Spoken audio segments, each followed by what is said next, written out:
Better to have a short life that is full of what you like doing than a long life spent in a miserable way. Welcome to Footwork. During that year, I realized that I want to try my luck in Germany with soccer, because I felt like if I want to really achieve something in soccer, I just have to try it in Germany first, because Germany is like one of the biggest soccer countries you have. So I decided not to go to the US, and I joined other clubs in northern Germany like Lüneburg and Teutonia, and then I ended up at Norderstedt with you, like you said. And then this one day I got a call. I don't know if you know him, Stefan Kofal from Teutonia. Yeah. Mm-hmm. Yeah, you know him. He called me and he was like, "Yo, Nick, I'm gonna establish this company which brings athletes to the US with scholarships. Do you want to listen what I got for you?" And I was like, "Yeah, sure. I'm always open for that," because like I said, I already thought about it, and I was almost done with my undergrad, and I didn't really know what to do after. So I was like, "Yeah, that this fits right now in my situation." So we ended up making a highlight video for me, and the agency I worked together with put it online, and then the first university that hit me up was Kentucky. Oh, wow. And my agent told me, and he basically said, "Yeah, Nick, you have to take it." He said, I remember he said it's like the Bayern Munich of colleges in the US. I mean, maybe It's a not stretch. for soccer, maybe not for soccer necessarily, like For basketball. Basketball, for basketball, but they have a pretty strong soccer program as well. Mm-hmm. And I talked to the assistant coach, and then I just made that decision to go there. And now I'm sitting here with a Kentucky shirt Kentucky on. blue. I mean, Yes. Exactly. Amazing. Now, Nick, before we go into your story, our motto here at Footwork is make your own path, meaning, not be held to the normal routes if they don't fulfill you. What does making your own path mean to you? I feel like making your own path is basically the most important thing, or the most important thing you can do, because I always felt like when I was younger, I always looked to this guy, and I always looked to this guy or to my friends, and I thought, okay, they're doing this and this, like I don't know what I'm gonna do. But then I figured out, like, it doesn't matter what other people do, like you have to figure out by yourself what you're gonna do with your life. And I think just making your own life path, and like use your potential and realize the potential you have, it's just like the biggest thing you have to do, or you can do. Because like, even if you have a lot of money, you live with the love of your life, you live in a nice house, you live in a nice place, everything is good. But if you don't really love what you do, and you don't make your own life path, this everything else doesn't really matter, because you're not fully satisfied. You know what I mean? mm-hmm. And I always lived like this. So I made that decision to go to the US, and many people said, "Yeah, man, you're too old, you're 25, and you go to college, and these players, they're all like 2-3 years younger than me." And I listened to that, and I was like, damn, maybe I'm too old for that, or maybe, I can do it. But then it was like, for me, it was like the perfect decision, and or the perfect scenario. So I was like, okay, yeah, I don't care what other people say. I'm just gonna do it, because it's the right thing for me, for this time. And like I said, everybody has their own way how life goes. So it doesn't really matter what other people say, because it's your life path and not theirs. Love that. Never heard you talk so deep before. Yeah. Man, it's starting deep already, bro. Yeah, I mean, we're really getting into it. Starting off with a bang. I mean, you kind of mentioned it. So you grew up in the Bremen youth system, right? Yeah. So, I mean, how would you describe that for people in America? Because that's quite different. We kind of grow up playing 5-6 sports: baseball, basketball, football, American football. You know, it goes on. So what is that like, Yeah. kind of growing up in the academy lifestyle for such a big club? Yeah. So growing up in a youth academy like Werder Bremen, it is kind of similar to college, to student athlete in the US, Mhm. because you play in that academy, you have really nice facilities, you get so much gear from the club, and they really treating you good. But I feel like you're more on your own. You know, you're still independent. And I lived like, I would say, like a 5-minute walk from that youth academy. So I basically went to school, came home from school, and went to training 5 times a week. And then yeah, I had games at the weekend. But it was a really great experience. I played there for 9 years because we had like tournaments all over Europe.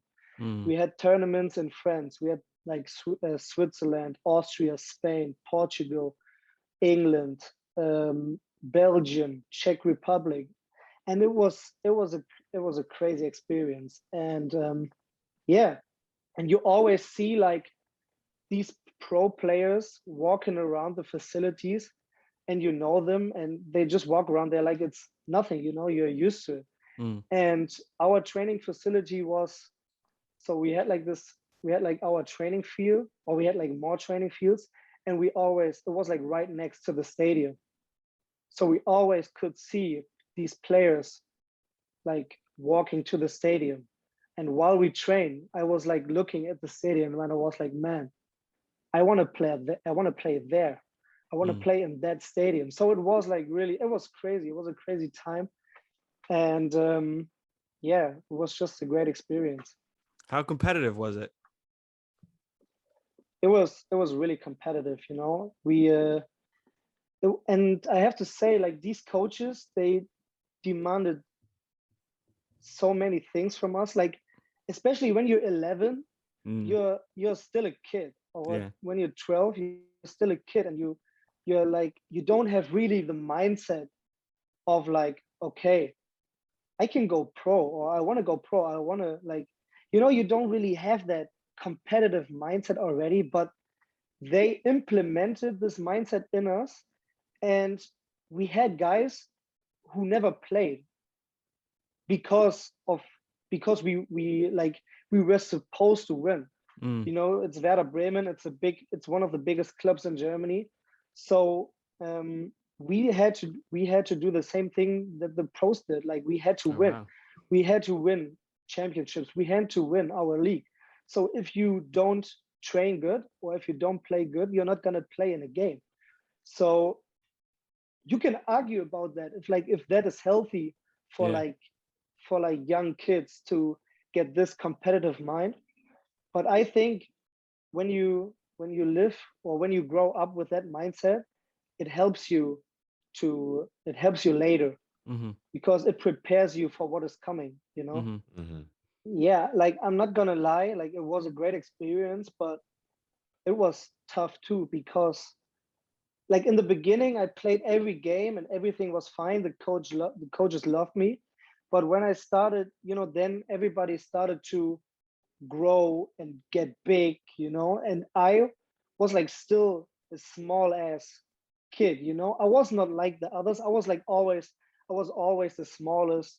I was always the skinniest, you know. And it was tough because I was kind of a late starter, if that Mm-hmm. makes sense. Mm-hmm.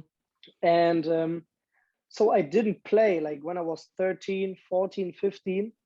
I didn't play like 1 minute. And I remember, because in the beginning we didn't live what I said, like 5-minute walk from there. We lived like 45 minutes away. So my parents drove me every day right after school. My mom picked me up from school, and we drove 45 minutes, 1 hour, to Bremen, to training, and then back in the evening. And I was home at like 10 p.m., you know. until I was like 16 or something. And Damn. at one point, I was asking my mother, "Yo, Mom, do I have to go to training today?" And she was like, "What? What do you mean? Like, you don't like to play there, or you don't want to play?" And she felt so weird because she is the one that drives me to training every day, that drives me 1 hour, 2 hours to training. And she is like sacrificing so much, like me, you know.